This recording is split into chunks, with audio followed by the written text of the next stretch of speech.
Terima kasih Pak Rudi Bangun. Ini panjang dan substantif ini Pak Rudi Bangun. Selanjutnya sebelah kiri Pak Ananta Wahana. Terima kasih Pak Sarmuji, pimpinan Komisi 6 dan anggota Komisi 6 yang saya hormati, Pak Rifan dan Pak Samuel beserta jajarannya. Meskipun tadi Jasara Harja memberikan laporan yang cukup sehat dan Jasindo memberikan cukup penyakitan atau sakit, tetapi pada saat ini pagi ini bagi Jasindo dan Jasara Harja kami memberikan apresiasi karena apapun tadi laporannya ini sudah melayani masyarakat Indonesia di bidang asuransi. Jadi saat ini saya ingin mengangkat hal-hal yang sifatnya konkret saja, yang real. Karena Pak, ini untuk Jasindo dulu, saya ini pengguna Jasindo aktif.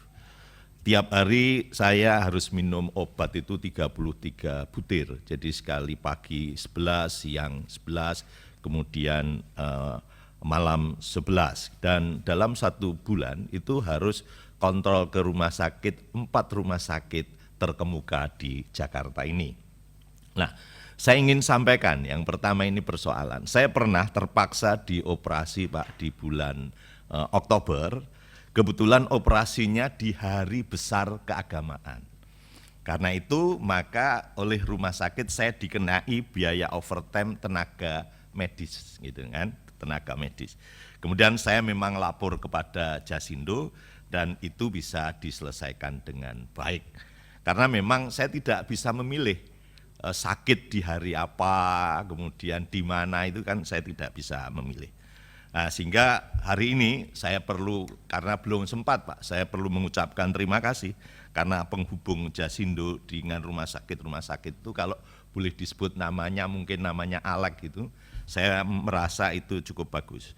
Sehingga kalau itu benar-benar Alek itu ada di tempat-tempat asuransi, maka pelayanan asuransi itu mungkin akan baik kan gitu.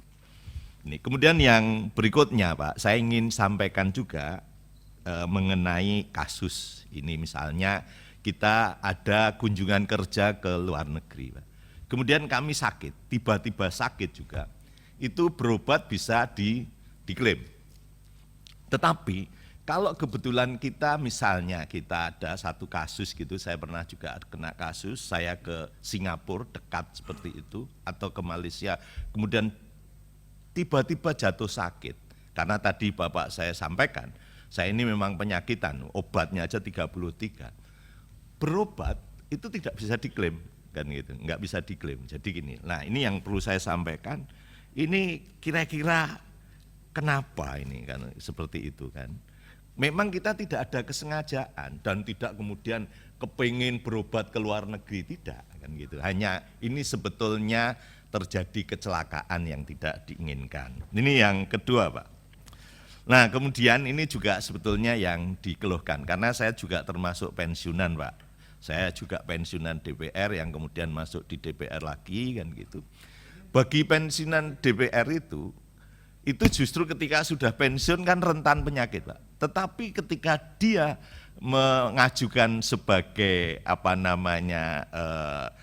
mendaftar asuransi kesehatan, itu enggak bisa. Begitu juga dengan keluarga-keluarga yang sudah berumur di atas 25 tahun. Itu ketika ingin mendaftarkan itu tidak bisa. Karena saya terus terang harus mengakui pelayanan Jasindo ini cukup baik. Kan gitu. Kemudian yang ketiga Pak, tadi sudah diangkat oleh Pak Rudi Bangun, ini bicara tentang rakyat mengenai transformasi SDM. Tadi kan disampaikan gitu, tapi saya sebetulnya ingin mendapatkan perbandingan karena Bapak tadi sudah menceritakan kondisinya. Sebelum Bapak mengambil itu bagaimana kondisinya? Tetapi setelah Bapak lakukan itu bagaimana? Saya pikir ini perlu ada perbandingan supaya kita fair. Ya kan gitu. Nah, kemudian yang terpaksa Bapak minta untuk mengundurkan diri karena Pak Arya Sinulinga kan memberikan argumennya mengundurkan diri dan sebagainya, itu hak-haknya sudah diberikan belum? Kemudian ini sangat substantif. Saya pikir saya juga ingin melanjutkan Pak Rudi Bangun mengenai asuransi petani dan peternak, ya kan gitu. Ini terus terang Pak, ini persoalan sosialisasinya sangat kurang. Sehingga apa? Sehingga masyarakat peternak, masyarakat petani itu tidak mengetahui. Yang tadi disampaikan persoalan petani ini kan persoalan ancaman risiko gagal panen. Sedangkan Pak, sekarang ini kalau kita melihat kondisi petani, yang ditakutkan oleh petani itu hanya dua Pak. Pertama, itu mengenai kebijakan impor pangan. Yang kedua, itu mengenai hama Pak. Jadi gagal panen harus dimaknai juga mereka rugi cukup besar karena ada kebijakan impor, kan gitu. Nah, saya ingin tanya, klaimnya kayak apa? Ini sebetulnya kan karena sosialisasinya kurang Pak, sehingga mereka kadang-kadang tidak ngerti klaim. Kok jangankan klaim, mereka ini jenis asuransi petani AUTP ini mereka tidak tahu. Nah, kemudian klaimnya ini juga ada kadang-kadang ada masalah Pak. Ini yang berhak ini pemilik lahan atau petani penggarap, kan gitu kan. Karena kita sekarang kalau kita lihat struktur masyarakat kita lebih banyak marhennya, marhen itu dia sebagai petani itu. Ini yang perlu saya sampaikan. Lah, program ini Pak, ini saya menganggap program yang cukup bagus. Ini pro rakyat, kan gitu. Nah, saya berharap agar ini mendapatkan subsidi. Barangkali Bapak, meskipun saya tahu ini ada subsidinya, tetapi Bapak bisa mengusulkan kepada pemerintah untuk memperbesar ini Pak. Karena dulu pernah ada wacana, pernah ada diskusi untuk mensejahterakan petani itu, kalau bisa petani itu diangkat sebagai pegawai negeri Pak. Karena sekarang petani kan sudah mulai berkurang dan sebagainya. Jadi kalau nanti diangkat sebagai pegawai negeri, barangkali orang akan tertarik kepada profesi tentang petani. Kemudian mengenai jasa raharja, kan gitu. Memang tadi juga oleh Pak Rudi Bangun sudah disebut. Tadi kemudian ketika Pak Rudi Bangun nyebut STNK, saya buka Pak. Ternyata memang ada SWDKLLJ gitu kan di dalam STNK. Itu kan intinya setiap orang yang punya kendaraan bermotor itu harus bayar sumbangan sumbangan kecelakaan lalu lintas. Begitu juga sebetulnya kalau kita ngurus SIM juga kadang-kadang ada kupon apa gitu, saya nggak ngerti. Tapi memang itu mungkin bukan jasa raharja, saya tahu itu, ya kan. Yang jasa raharja itu hanya STNK. Kan gitu. Nah, tapi Pak, kalau kita lihat, kita baca dari laporan Bapak tadi, dengan yang dilaporkan oleh polisi itu datanya berbeda Pak. Kan gitu. Ya, misalnya kan gitu, datanya berbeda. Dan anehnya, data yang mati, yang meninggal itu lebih banyak yang di tempatnya Bapak daripada yang dilaporkan oleh polisi. Nah, ini kira-kira siapa yang benar ini? Sedangkan ngurus tentang kecelakaan ini kan mesti harus dari polisi. Tetapi polisi melaporkan jumlah yang meninggal itu lebih sedikit daripada yang Bapak ini kan. Nah, ini kan memang kadang-kadang akrobatnya ada di sini Pak. Ini ada perbedaan kan gitu. Tapi ini juga begitu Pak. Mohon jasa raharja itu membuat kayak infografis sederhana yang setiap rakyat tahu. Sedangkan sepengetahuan saya banyak kasus-kasus kecelakaan itu tidak melaporkan atau tidak minta klaim kepada jasa raharja, kan gitu. Nah, berikutnya juga tentang perlu juga sosialisasi. Ini sosialisasi yang menyelenggarakan siapa, saya nggak ada urusan Pak. Tetapi ini mesti harus diberikan karena banyak ketika orang terjadi kecelakaan nggak ngerti Pak gimana cara pengurusan dan sebagainya. Kemudian yang kedua Pak, ini juga sering disampaikan oleh masyarakat. Memang ini bukan kerjaan jasa raharja, ini bukan kasusnya jasa raharja, tetapi Pak, pengurusan klaim asuransi, meskipun Bapak tadi sudah ngomong rekening dan sebagainya, itu praktek-prakteknya itu tetap ada pungutan-pungutan, ya kan? Nah, ini sebetulnya Bapak tahu nggak? Kalau Bapak nggak tahu ya mohon maaf ini. Kan wong kami yang anggota DPR itu tahu kalau kemudian kita reses mereka ngeluh, wah pengurusannya ada pungutan dan sebagainya. Barangkali itu mitranya Bapak, ya kan? Sehingga saya berharap kalau Bapak tahu itu kira-kira upaya apa? Karena orang namanya orang kecelakaan masih ditilang gitu loh, maksud saya kan gitu. Nah, ini yang perlu saya sampaikan Pak. Terima kasih Pak Sarmuji. Baik, terima kasih Pak Ananta. Selanjutnya Pak Haris Turino, kami persilakan. Baik, Assalamualaikum warahmatullahi wabarakatuh. Terima kasih pimpinan dan anggota Komisi 6. Terima kasih kepada Dirut Jasara Harja Pak Rifan dan Dirut Jasindo Pak Andi Samuel. Jadi saya akan coba untuk memberikan masukan atas paparan yang Bapak-Bapak berikan beserta jajarannya, walaupun asuransi adalah di luar kompetensi saya. Ya. Yang pertama mengenai Jasa Raharja dulu. Ini perusahaan yang dari paparan Bapak ini adalah perusahaan yang sangat sehat. Tadi risk base kapitalnya di atas 700%. Ratingnya juga triple A. Nah, Jasa Raharja kalau kita lihat dari karakteristik industrinya, ini adalah perusahaan yang bergerak di industri yang monopoli, ya, di mana harganya diatur oleh pemerintah dan pendapatannya tentu tergantung dari kondisi lingkungan eksternal. Ya. Nah, yang menarik adalah untuk karakteristik industri monopoli seperti ini yang pendapatannya sudah diatur, ya, maka tantangan terbesar yang dihadapi oleh Jasa Raharja adalah perbaikan kualitas layanan dan tentu saja untuk kinerja keuangannya harus ada efisiensi dari pengelolaan aset. Ya.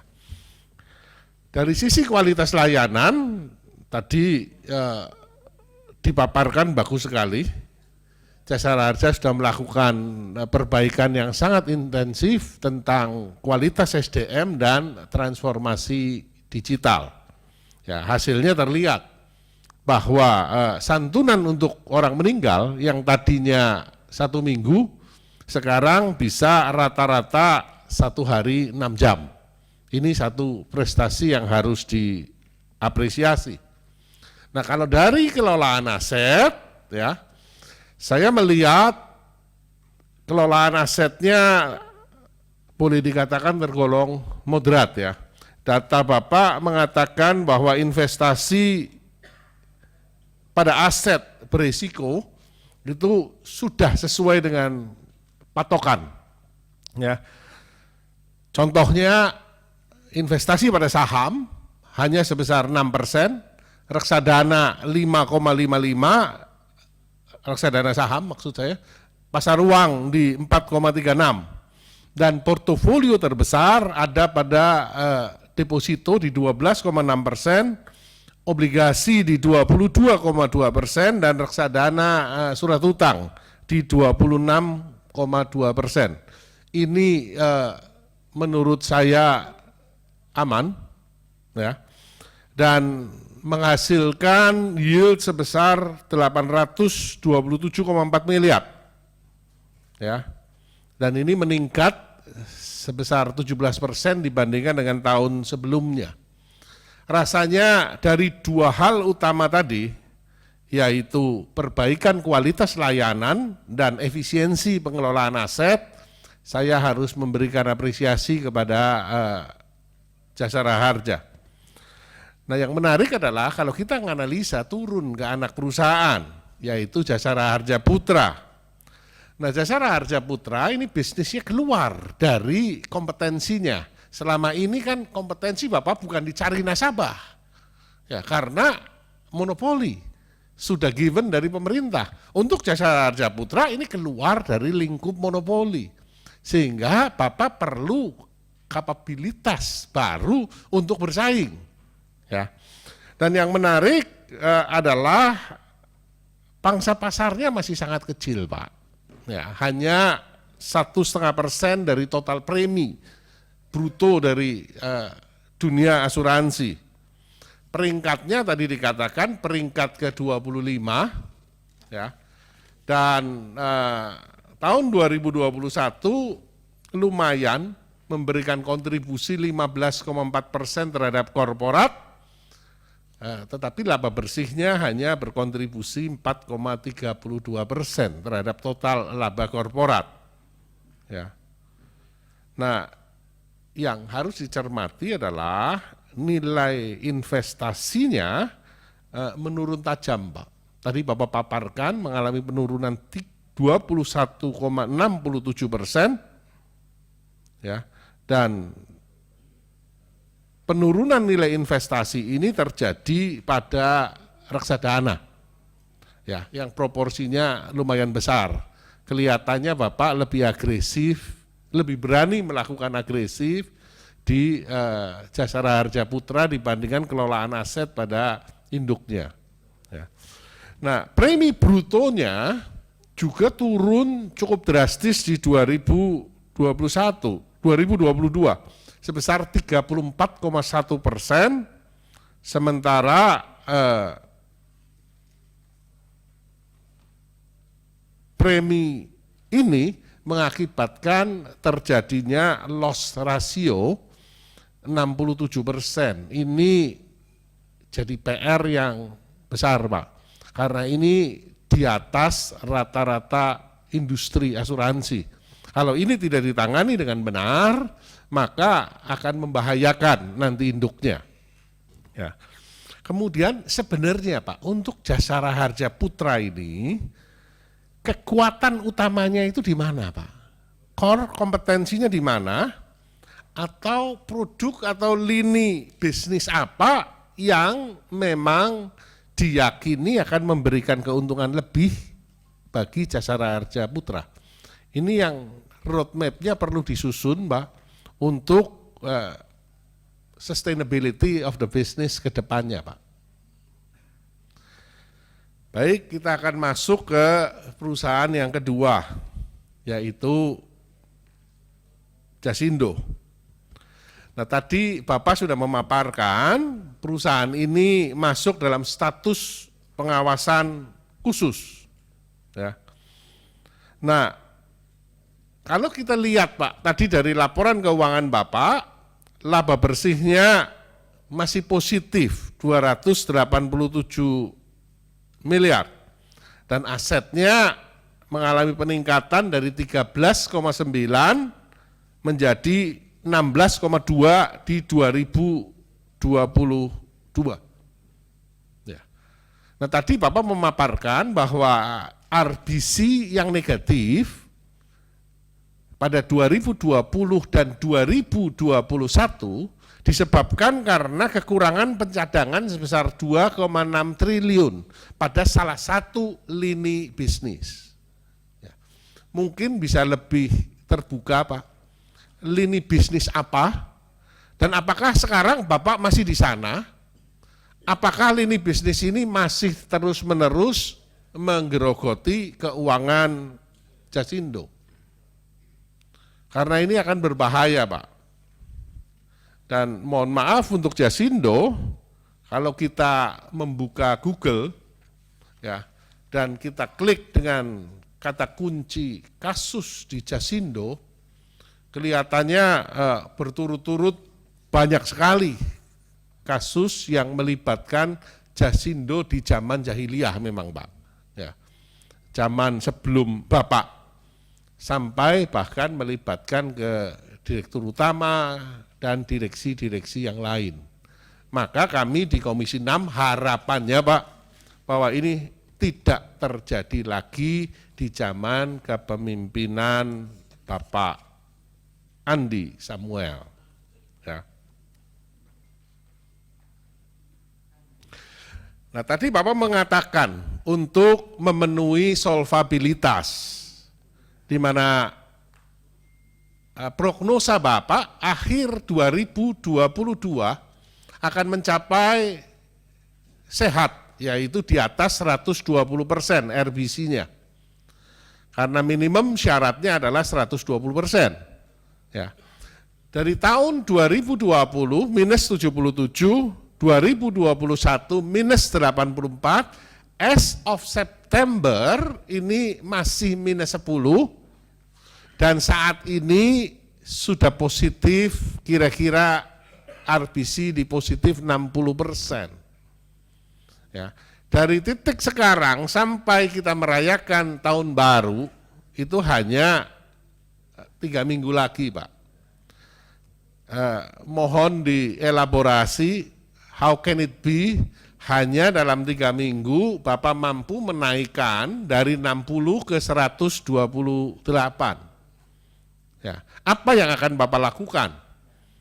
Jangan sampai nanti tidak tercapai. Ya. Dan Bapak memasang satu target yang cukup agresif di 2023, yaitu RBC sebesar 150%. Apa langkah-langkah yang akan Bapak lakukan untuk mencapai angka RBC di 150% dan mengembalikan revenue yang turun ya dari di atas 5, sekarang prognosa di 3,2, dan tahun depan Bapak di 3,9. Ya, itu kan angka yang diceplokkan begitu saja. Apa langkah-langkah inisiatif-inisiatif strategis yang akan Bapak lakukan untuk mencapai angka tersebut? Nah, di prognosa 2022, Pak, terkait dengan laporan keuangan, ya, tadi dikatakan estimasi laba bersih 287 miliar, walaupun premi bruto mengalami penurunan. Nah, ini kan menarik nih. Kenapa labanya meningkat, tapi premi brutonya turun? Dan yang menarik adalah kenaikan ekuitas sebesar 1,5 triliun dari 938 miliar menjadi 2,46 triliun. Mungkin angka ini bisa lebih dielaborasi, Pak, sehingga kami bisa bareng-bareng mengawal, Pak, apakah angka-angka ini masuk akal. Nah, kemudian upaya tadi perbaikan yang dilakukan oleh Jasindo kan sudah disetujui oleh OJK, Pak. Ya. Langkah-langkahnya baik yang organik maupun yang anorganik. Yang organik Bapak katakan restrukturisasi portfolio, perbaikan bisnis model dan proses bisnis. Nah, kira-kira ini bisa dielaborasi lebih lanjut, Pak. Bisnis modelnya akan digeser kemana, restrunya seperti apa. Ya. Kalau saya hanya baca di media, Pak, bahwa ada satu bisnis yang dikembangkan oleh Jasindo dalam 3-4 tahun belakangan, yaitu asuransi jiwa kredit. Lini bisnis ini yang membuat Jasindo berdarah-darah. Nah, mohon konfirmasinya sejauh mana kebenaran dari info di media ini.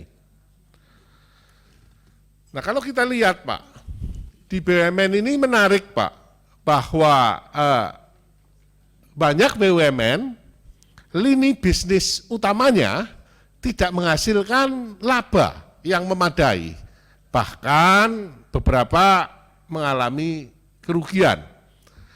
Karena itu banyak direksi BUMN yang mencoba mencari other income untuk menutup kerugian tersebut, seperti melalui kelolaan private equity dan melakukan diversifikasi ke lini-lini bisnis yang bukan core-nya. Nah, tetapi yang terjadi malah aksi-aksi korporasi ini yang nantinya pada gilirannya bahkan akan membebani keuangan dari perusahaan itu sendiri. Nah, kalau kita lihat ya, bahwa dari media mengatakan bahwa kinerja Jasindo ini ditopang oleh bisnis asuransi satelit, energi offshore, dan pengangkutan. Ini menjadi lini bisnis utamanya. Nah, kalau kemudian kinerja keuangan Jasindo kita breakdown, kita bedah menurut masing-masing lini bisnis, ya, maka mana sih lini bisnis yang memberikan revenue dan profitability yang paling signifikan? Dan berapa besar effort yang sudah dilakukan oleh manajemen Jasindo untuk membesarkan lini bisnis tersebut yang menjadi kompetensi inti dari Jasindo. Untuk penugasan, Pak, Jasindo kan ada asuransi usaha tani, usaha ternak, dan asuransi barang, serta asuransi pejabat tinggi negara. Tadi kalau saya lihat dari rasionya, ternyata masih menguntungkan walaupun memang angkanya sangat kecil ya, antara premi dibandingkan dengan klaim, ya, selisihnya sangat kecil. Nah, core-nya Jasindo sendiri kan masuk ke segmen korporasi, Pak, ya, seperti kapal, rekayasa, harta benda, satelit, dan energi. Nah, tapi kalau Bapak masuk ke penugasan tadi, asuransi petani, asuransi ternak, ini kan bukan sektor korporasi, ini masuk ke sektor real. Nah, Bapak keluar dari kompetensi intinya karena penugasan, apakah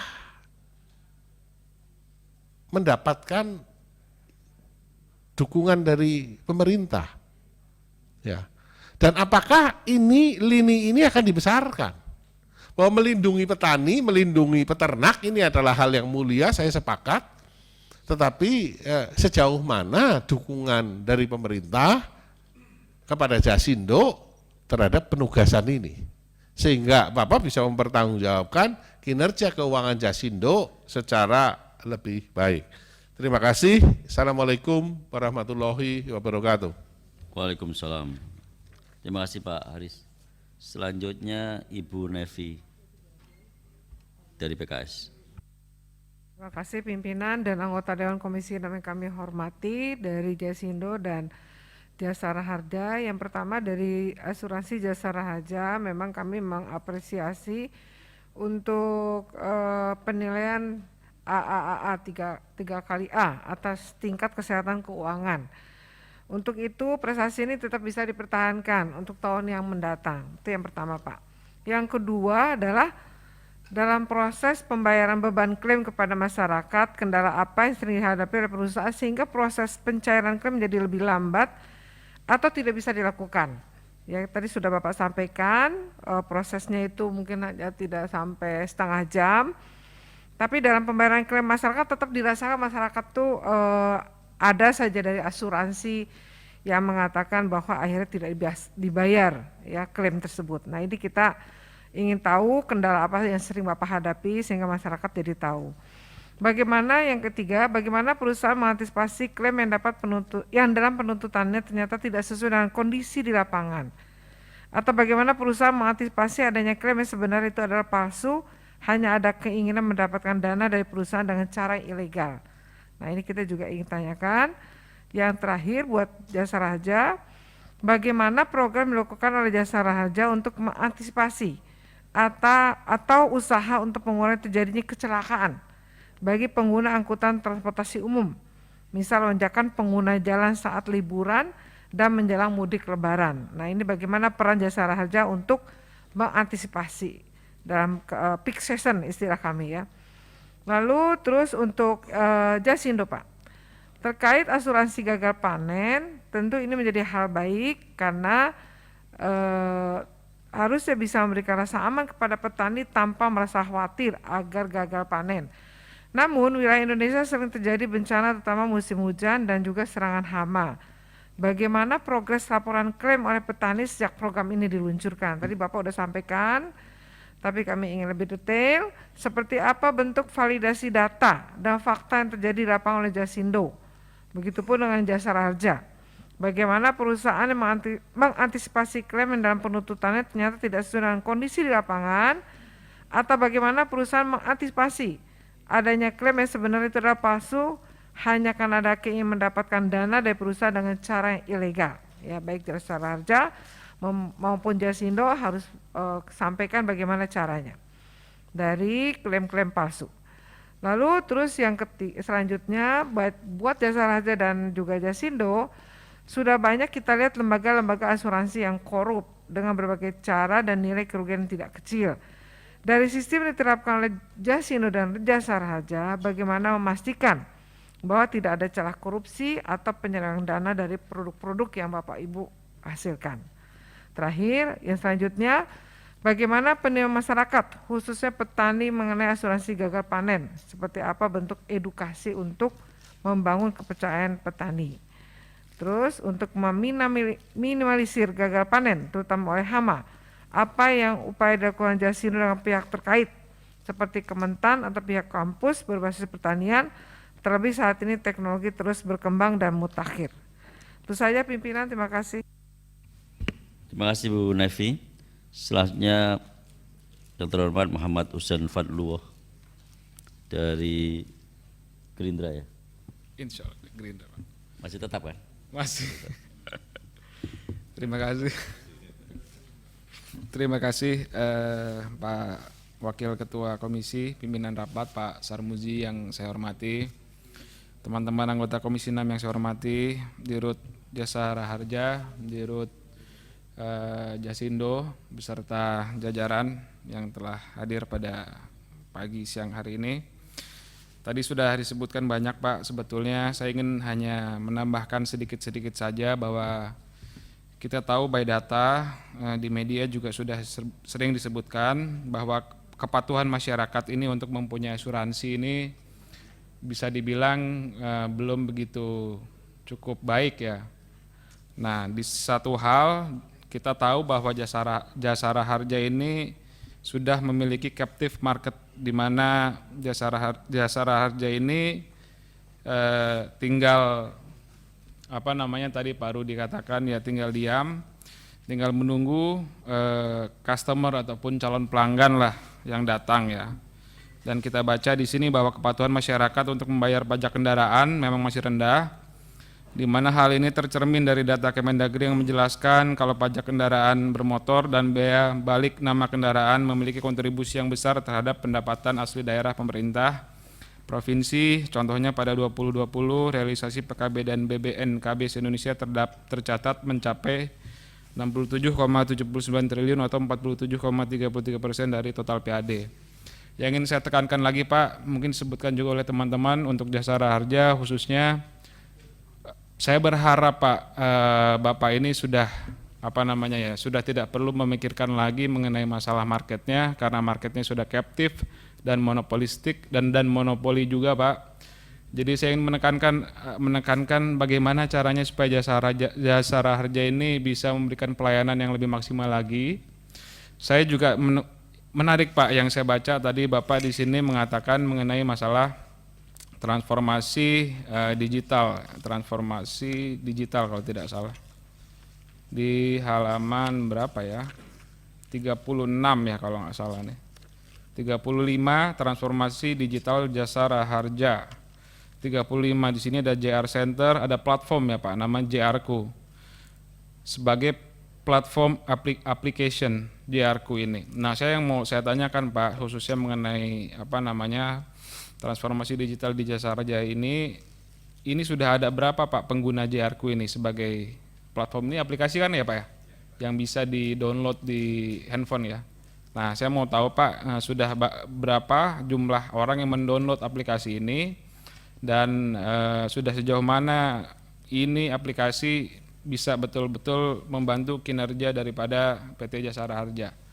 Karena kita tahu Pak, kalau misalkan hanya membuat aplikasi tapi tidak ada fungsi dan juga kegunaannya ini tidak membantu masyarakat ataupun perusahaan itu sendiri, itu hanya membuang-buang uang juga Pak.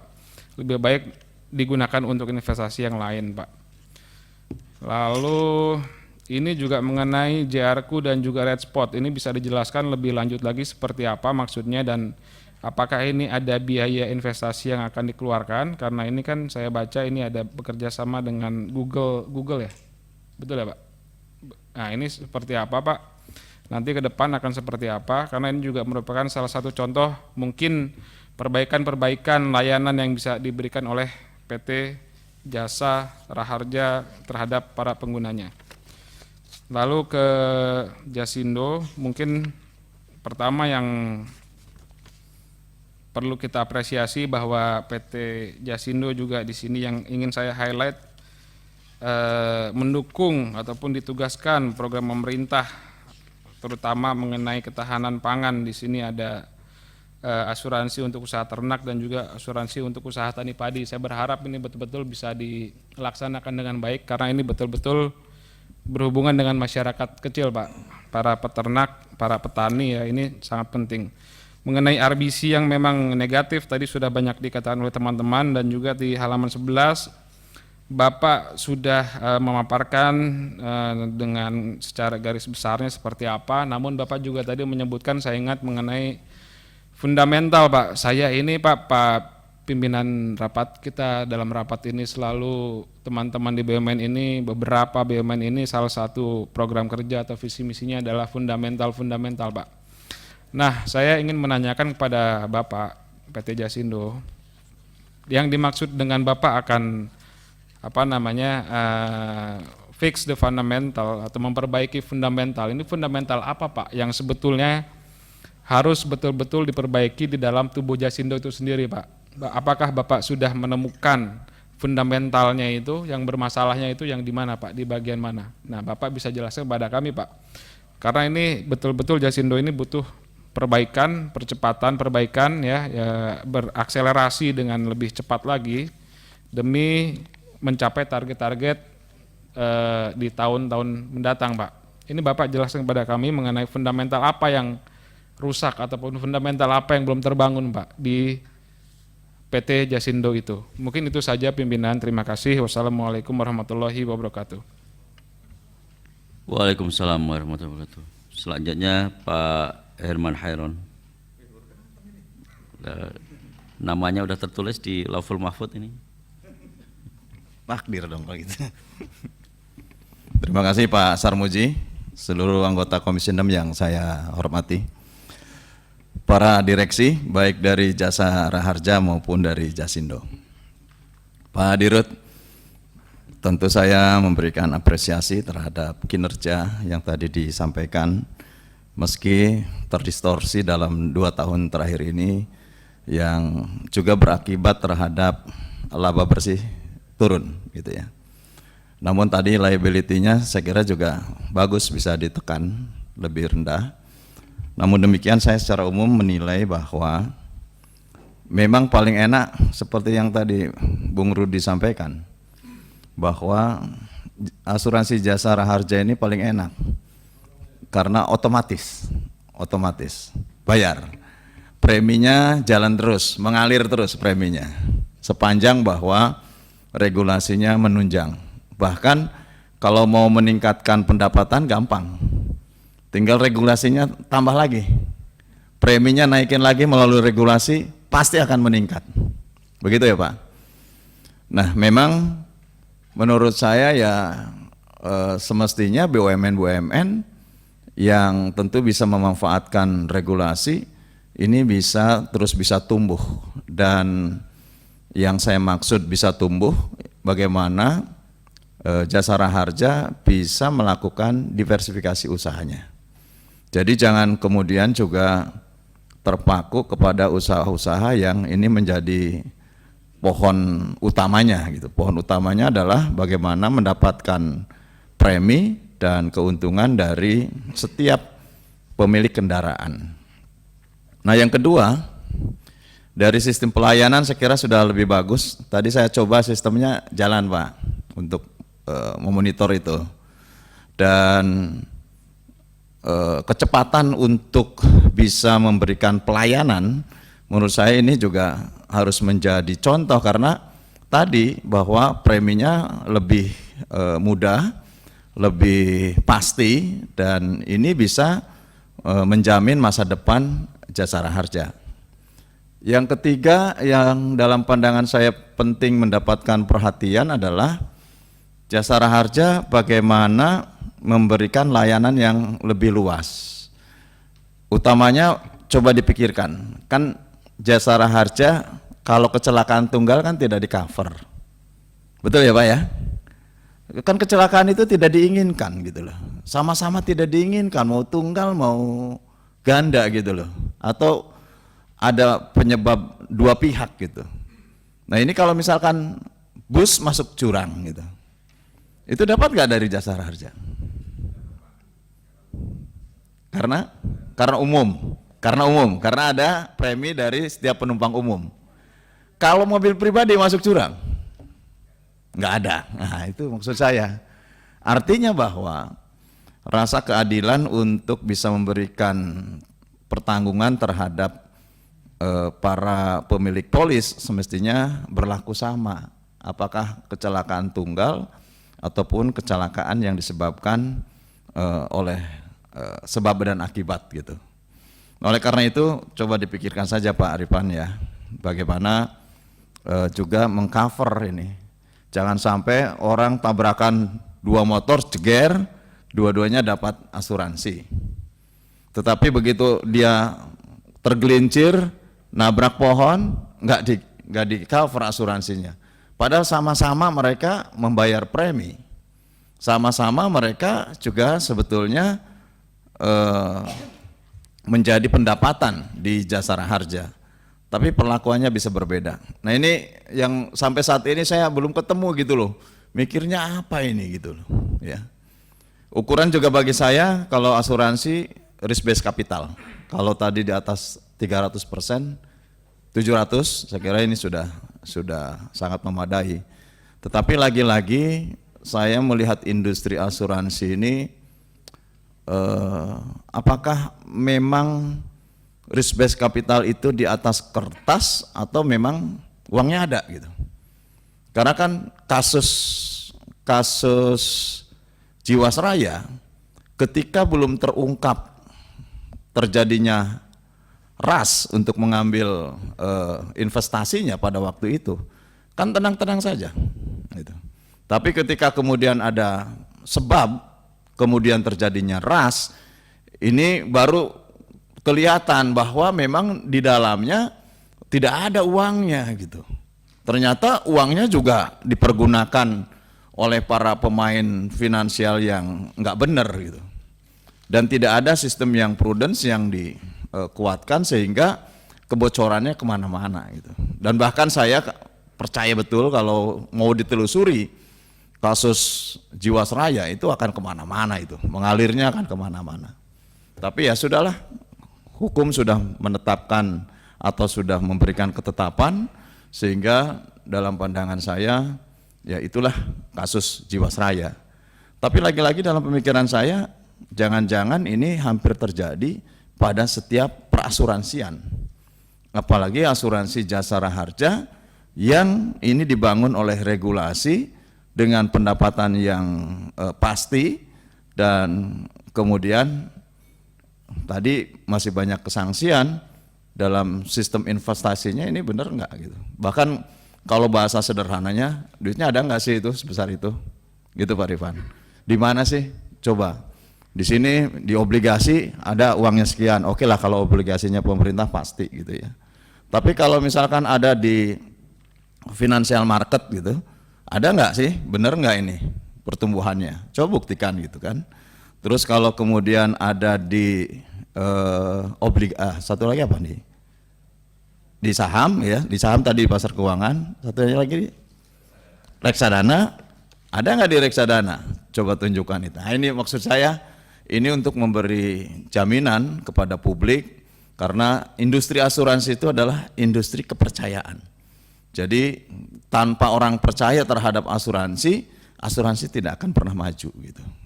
Beda dengan bank, bank itu sebetulnya menjadi industri yang memang dibutuhkan oleh masyarakat. Dia tidak bisa menyimpan uangnya di bawah bantal, harus menyimpan kepada bank gitu ya. Nah kalau industri asuransi, kalau orang nggak trust, nggak percaya, ngapain masuk asuransi gitu. Uang asuransinya juga susah, tidak mengcover kita.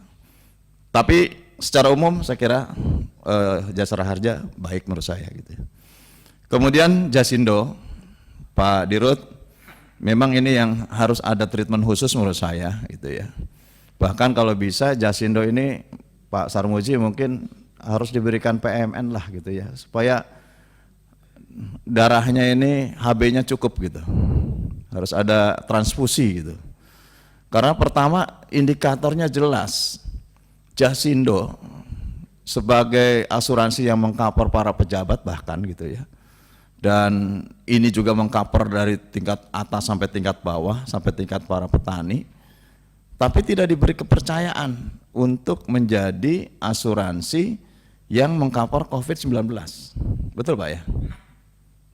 Kan ini tingkat kepercayaan menurut saya. Kenapa Jasindo tidak bisa menjadi asuransi pelaksana klaim terhadap COVID-19? Ini pertanyaan saya besar ini gitu. Kok yang lain-lain bisa gitu? Pada waktu saya kena COVID nggak berguna itu Jasindo itu gitu.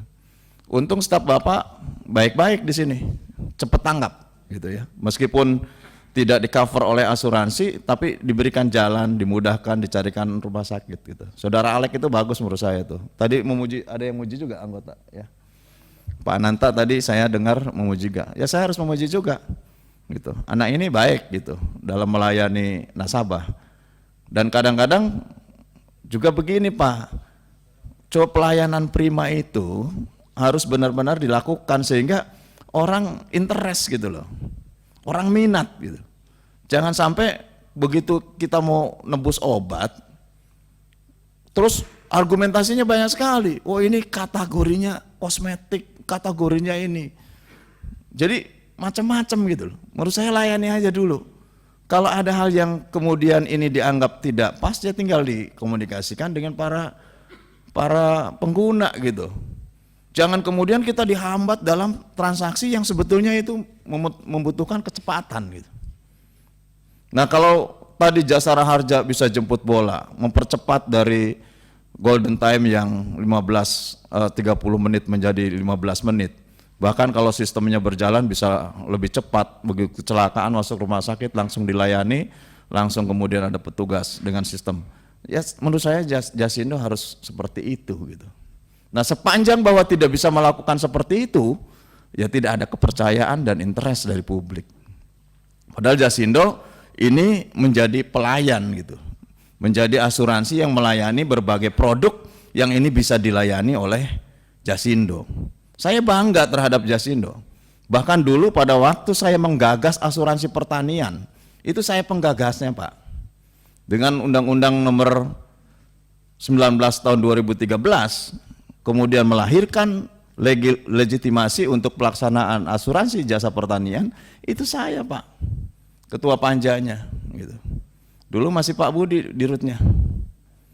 Jadi kalau kemudian juga kemarin saya beberapa kali mendapat pengaduan dari petani bahwa gagal panen ketiga tidak di cover, ini juga bagi saya mungkin menjadi pertanyaan gitu. Saya kemarin mendapatkan pengaduan bahwa para petani itu kalau pengaduan pertama atau gagal panen pertama diganti, betul ya? Gagal panen kedua masih diganti, tapi tahun ini gagal panennya ada 3 kali, itu nggak diganti lagi, betul nggak itu? Coba ada yang bisa menjawab nggak singkat, betul atau tidak? Silakan interaktif. Kalau ini menyangkut petani masalahnya. Kalau mau dijawab sekarang boleh, nanti boleh. Ini aja, betul atau tidak itu aja. Pak Samuel coba. Izin Pak, tidak ada yang mengecualikan itu dari aturan main kita. bahwa tidak ada batasan cuma bisa 2 kali, 3 kali, sebatas yang saya tahu ya Pak ya. Polis itu berlaku untuk 1 tahun atau untuk sekali masa panen? Per musim tanam. Per musim tanam. Per musim Kalau tanam. dalam musim tanam itu terjadi 3 kali gagal panen, diganti atau tidak? Dalam musim tanam itu Kan musim terjadi- tanam itu hanya 2, Ya. Asep sama Okmar. Iya. Betul kan?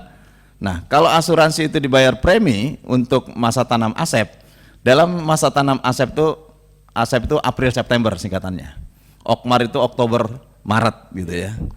Nah, kalau masa tanam Asep itu di cover untuk berbagai kerugian atas produksinya, kalau 3 kali gagal panen atau 3 kali gagal tanam, mereka diganti atau tidak?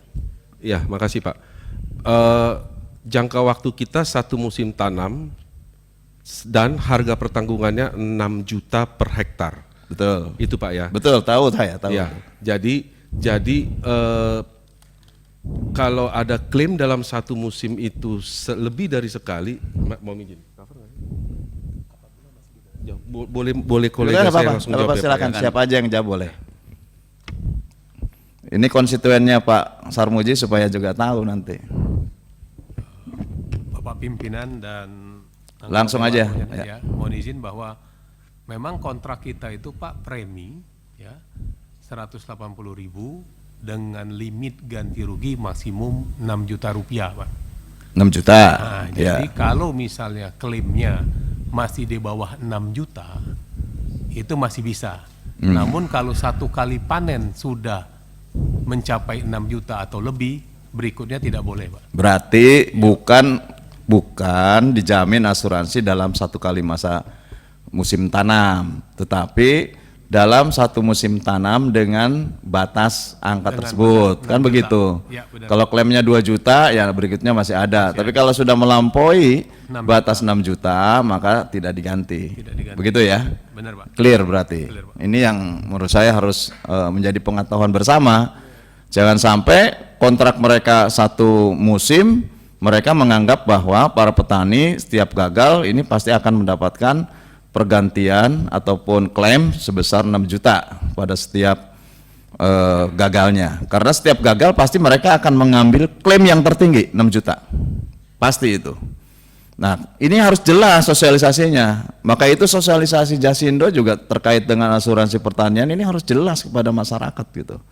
Sehingga betul-betul para petani paham. Jangan sampai mereka berharap-harap ya, berharap-harap tapi kemudian tidak mendapatkan pergantian. Terakhir Pak Sarmuji, Pak Dirut, kami di DPR ini dulu juga pernah menggunakan InHealth ya. InHealth itu punya Mandiri ya. Itu layanannya jauh lebih baik dibandingkan dengan Jasindo. Jasindo itu pakainya apa namanya? VIP-nya apa itu namanya? Produknya. Jam Kestama. Menurut saya jauh sekali pelayanannya ya. Sehingga tolonglah ini diperbaiki gitu. Nah, karena gini perbandingan saya. Kalau kepada mitra Bapak saja pelayanannya kurang prima, apalagi kepada rakyat gitu. Apalagi kepada masyarakat. Saya memaklumi gitu ya, memaklumi terhadap situasi dan kondisi perusahaannya asuransi Jasa Indonesia. Saya memahami. Saya tahu gitu karena beberapa kali rapat saya dengan Pak Robert di AFJ Live juga bagaimana situasi dan kondisi Jasindo kami tahu gitu ya. Tetapi pelayanan ini kan menurut saya tidak mahal sebetulnya. Pelayanan itu tidak mahal gitu. Paling tidak orang sakit itu kalau nggak diperiksa dokter, disapa saja sudah senang gitu. Jadi tolonglah yang begini-begini Jasindo coba tingkatkan gitu ya. Maka itu saya kenapa diperbandingkan dengan InHealth gitu ya. Karena kalau dibandingkan dengan InHealth jauh, karena kami kalau terjadi misalkan sedang kunjungan kerja ke luar negeri misalkan sakit, itu di rumah sakit tertentu itu masih bisa di cover. Bahkan kita juga masih bisa reimburse. Jasindo kan nggak bisa reimburse gitu. Nah ini yang menurut saya coba direkonstruksi atau direstrukturisasi kembali sistem dan kegunaannya Sambil menurut saya kami juga di Komisi 6 memiliki tanggung jawab besar lah terhadap BUMN di perasuransian ini. Sehingga saya mengusulkan sebetulnya kalau Jasindo memang HB-nya kurang ya kita transfusi lah gitu ya, supaya juga kemampuan keuangannya seperti reasuransi kemarin kita bisa berikan PNM seperti Askrindo, Jamkrindo kan juga diberikan PMN. Menurut saya asuransi Jasa Indonesia atau Jasindo juga penting karena ini juga menyangkut hajat hidup orang banyak. Jasindo juga sebagai pelaksana asuransi pertanian menurut saya juga harus diperluas. Jangan karena cash bahwa kasuistiknya semakin tidak menguntungkan, kemudian volumenya diperkecil. Ini menurut saya tidak fair juga gitu ya. Jadi sama-sama lah kita bisa mengendorse juga untuk Jasindo mendapatkan berbagai kemudahan dan mungkin fasilitas yang lebih memadai dari pemerintah karena ini adalah milik negara. Tapi pada sisi lain menurut saya juga tingkatkanlah pelayanan kepada masyarakat, utamanya yang saat ini menjadi tulang punggung terhadap asuransi gagal panen, asuransi peternakan, asuransi perkebunan adalah Jasindo. Terima kasih Pak Sarmuji. Assalamualaikum warahmatullahi wabarakatuh. Waalaikumsalam. Terima kasih Pak Herman Khairon. Selanjutnya dari sebelah kanan Bu Sondang. Baik, terima kasih pimpinan Pak Sarmuji dan rekan-rekan anggota Komisi 6 DPR RI, Pak Direktur Utama Jasara Harja, Pak Direktur Utama Asuransi Jasindo, beserta seluruh jajaran yang hadir pada hari ini. Menarik sekali rapat hari ini, pertama dengan Jasara Harja. Dari awal tadi saya mendengar rekan-rekan anggota Komisi 6 menyatakan bahwa asuransi Jasara Harja adalah satu perusahaan asuransi yang sebetulnya tidak sulit dalam memanage. Marketnya jelas, captive, monopoli Pak. Kalau asuransi umum lainnya harus perlu personil yang memasarkan, memarketkan, agent dan lain sebagainya. Kalau ini nggak jelas, artinya hanya pengelolaan bagaimana dikoordinasi dengan regulasi dan juga bagaimana mengelola supaya beban klaim tidak besar dan juga operasional di lapangan. Nah, kalau saya melihat dari laporan yang diberikan bahwa pendapatan tahun ini meningkat sekitar 10,4, tetapi beban klaim meningkat 24%. Nah, ini saya mau mengingatkan bahwa beban klaim ini harus benar-benar transparan, Pak. Jangan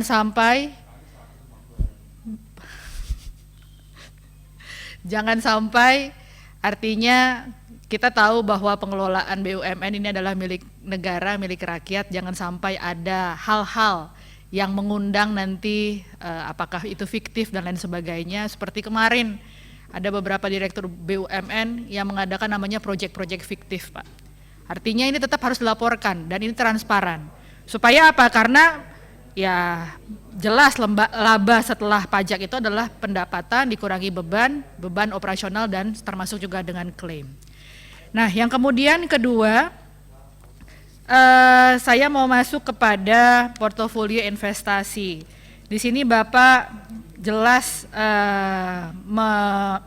menampilkan diagram sebaran dari investasi baik itu deposito, reksadana, obligasi, saham dan lain-lain. Mungkin bisa dijelaskan kepada kami kenapa komposisinya seperti ini, ya? Kenapa lebih besar reksadana dan lain sebagainya? Kenapa enggak obligasi atau yang jelas tingkat pengembalian rate-nya itu fix gitu? Kenapa harus reksadana yang jauh lebih besar? Itu ya. Atau mungkin deposito dan lain sebagainya. Nah, kemudian yang berikutnya adalah dari masing-masing sebaran dari investasi ini, mau dijelaskan kepada kami itu berapa persen sih tingkat imbal jasa balas jasanya, pengembalian investasinya, baik itu di reksadana, kemudian deposito, obligasi, supaya kita bisa melihat bagaimana kinerja daripada hasil investasi yang Bapak-Bapak ini lakukan. Dan ini perlu dilaporkan juga kepada masyarakat, rakyat, sebagai pemegang saham terbesar dari perusahaan BUMN Jasara Harja ini. Itu ya Pak, jadi artinya kami ingin pada saat rapat-rapat kita, rapat-rapat RDP seperti ini disampaikan secara mendetail, karena ini adalah kesempatan Bapak-Bapak juga untuk melaporkan kepada masyarakat, rakyat, bagaimana kinerja perusahaan. Baik, kemudian kedua kepada Jasindo. Ini kalau saya baca dari slide yang disampilkan Pak Dirut, bahwa Jasindo itu memiliki pangsa pasar katanya 4,8% di industri, ya, jasa asuransi umum di Indonesia, atau berada di posisi nomor 4 dari 71 perusahaan asuransi umum di Indonesia. Ini luar biasa, bisa masuk 4 besar di Indonesia. Tapi pertanyaannya adalah, kita tidak cuman bangga memiliki pangsa pasar 4 besar, 4,8%. Pertanyaannya adalah bagaimana tentang revenue-nya, bagaimana tentang labanya, apakah masuk dalam 4 besar? Jangan kita gagah-gagahan masuk 4 besar, tapi yang dihasilkan tidak sebanding begitu. Lebih baik nggak usah masuk 4 besar, tetapi laba yang diberikan kepada negara, kepada perusahaan, kepada masyarakat itu lebih kompetitif, maksud saya lebih bermanfaat, gitu. Ini menjadi evaluasi. Ya kita bangga pangsa pasarnya 4,8%. Tapi kalau tidak ada hasil yang sebanding dengan itu, untuk apa energi lebih besar dikeluarkan, tetapi manfaatnya kepada negara, kepada rakyat tidak lebih besar. Nah, core kompetensi itu luar biasa. Kalau kita baca di sini dilaporkan, rangka kapal, rekayasa, harta benda, aviation, energi onshore, offshore, luar biasa. Nah, saya mau tanya ini kenapa? Seharusnya dengan pangsa pasar yang 4 besar itu bisa memanfaatkan market untuk bisa mendapatkan gain yang lebih banyak. Fundamental apa yang mau diperbaiki, Pak? Jelaskan kepada kita. Mungkin itu yang bisa saya sampaikan, dan ini juga mungkin harusnya juga dipaparkan juga kepada kami ya, hasil investasinya itu, marketnya sebarannya itu seperti apa, ini tidak ada. Jadi mohon pada saat melakukan rapat seperti ini tolong disampaikan secara lengkap supaya kita bukan menjadi bahan supaya kita menyerang atau apa, tidak, itu menjadi evaluasi bersama Pak, dan ini adalah fungsinya kita rapat bersama pada hari ini. Terima kasih Pak Pimpinan. Assalamualaikum warahmatullahi wabarakatuh. Terima kasih Bu.